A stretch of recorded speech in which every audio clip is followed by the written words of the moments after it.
Yes, it's your favorite girl. Today, let's talk about sexual immorality, the fantasies and the dangers. Every generation has its battles. Some generations fought wars with sword, others fought oppression, poverty, and injustice. But this generation faces a battle that is often hidden behind pleasure, entertainment, and modern culture.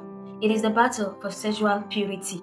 The tragedy is that many people do not realize they are fighting at all. What begins as curiosity often grows into desire. Desire becomes habit, habit becomes bondage, and before long, what once seemed harmless becomes a chain around the soul. Sexual immorality rarely represents itself as destruction. It comes disguised as excitement, affection, freedom, romance, and fulfillment. It paints beautiful fantasies and promises satisfaction. It whispers that everything is doing it, that self control is outdated, and that purity is impossible. But fantasies rarely tell the whole story. Imagine a young man and a young woman who sincerely love each other. They discuss a future together and convince themselves that since marriage is their destination, there is no reason to wait.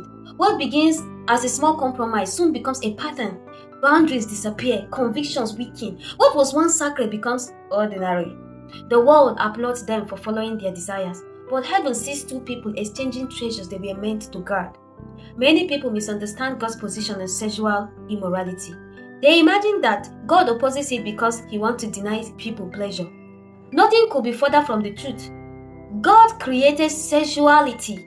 He designed it. He understands its beauty better than any human being ever could. He created sexuality. That is precisely why he established marriage. Marriage was not created to restrict pleasure, but to protect it. It provides a sacred covenant where intimacy can flourish without shame, comparison, fear, or regret. Within marriage, a sexual union is physical, emotional, and spiritual. Outside of marriage, that same gift often becomes a source of confusion, broken trust, emotional wounds, and unhealthy attachments. This is why scripture repeatedly warns against sexual immorality. God is not trying to keep people from joy, he is trying to preserve them for it. Some people hear messages about purity and immediately feel disqualified. They think, I have already made mistakes, my opportunity is gone. But that is not true. The call to purity is not reserved for those who have never fallen. A person who has stumbled can still rise. A person who has lived recklessly can still choose holiness. Redemption remains one of God's greatest works. Perhaps you cannot return to the innocence of your past, but you can reclaim the purity of your present. A great deception of modern culture is the belief that because two people are not virgins, there is no reason to practice abstinence. Yet, self-control is not measured by your past, but by the decision you make today. Two people with a sexual history can still honor God. They can still establish boundaries. They can still choose respect over impulse and arrive at marriage, knowing they honored one another along the way. Purity is not merely the absence of sexual experience. Purity is the presence of a heart that desires to honor God. The journey requires a different mindset, a chaste mindset, a God-fearing mindset, a mindset that values purpose above pleasure. When you genuinely love God, his commands cease to feel like burdens. Likewise, when you truly respect the person you hope to marry, you stop viewing them as an outlet for desire and begin treating them as someone worthy of honor. Real love does not ask, how far can we go? Real love asks, how can I protect what is valuable? Many people dream of a beautiful wedding day, but one of the greatest gifts a couple can bring into marriage is intentionality.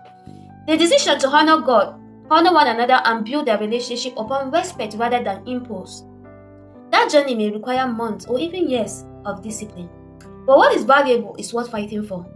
The reality is that many believers have become comfortable with what scripture clearly condemns. Sexual immorality is often treated as normal, expected, and unavoidable. Yet, God has always preserved a remnant, a generation willing to stand apart and reject the culture of indulgence. The call to purity is not a call to legalism. It is a call to freedom.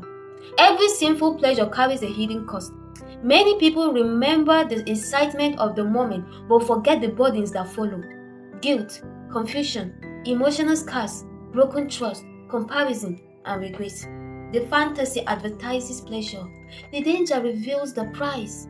And often, the price is much greater than anticipated. Every reckless life we live surely has a cost. Every careless decision carries a price attached to it. Sin advertises enjoyment while hiding the consequences. If we truly understood the cost before making the choice, many of the things we chase would immediately lose their appeal. Every reckless life we live surely has a cost. And if we learn about that cost, we will realize that it is not worth it. There is something else worth saying. I do not write these words as someone who has never struggled. I write them as one who has walked through this battle. Personally, I lived a sexually impure life myself. Yet, in December of 2022, I made a decision to pursue God and to pursue sexual purity. The journey was not always easy. There were temptations, moments of weakness, and seasons that demanded prayer and discipline. But by God's grace, I remained committed. Today, it has been 3 years of sexual purity. Although, spiritually, there is a lot of battle, but physically, I never yielded to it. Not because I am stronger than anyone else, but because God is faithful to those who seek His help. If I can achieve it, you can do even better than me. Trust in the Lord to guide you through. Lean upon His strength when yours feels insufficient. The same God who sustained me can sustain you. Abstinence alone won't cut ties with the several souls you have entangled with. But prayers, fasting, and deeper consecration will help you get rid of your past, so it will rob you of your present. The truth is, getting away from sexual impurity is very hard because they will start fighting you spiritually. No fleeting pleasure is worth sacrificing peace, purity, purpose, and fellowship with God. The fantasy always looks attractive from a distance. The cause becomes visible only after the exchange has been made. That is why there comes a moment when a person must make a decision. A decision that says, I belong to God. A decision that says, my body, my mind, and my future are not for sale. Do not sell your pills to the dogs. In fact, don't give it. A decision that says, I refuse to trade lasting purpose for temporary pleasure. Write the dates down if you must. Mark the day. Make a commitment before God.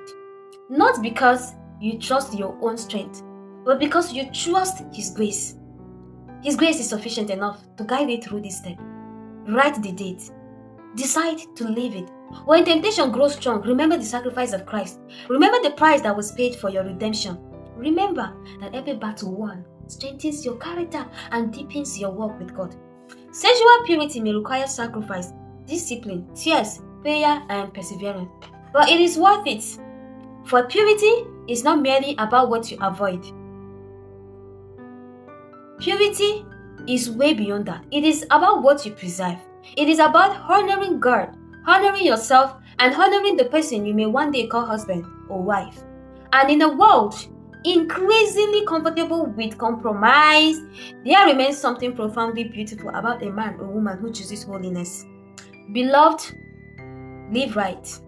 Not because the world approves it, not because others are watching, but because God is worthy and His ways are always better. They are the best, actually.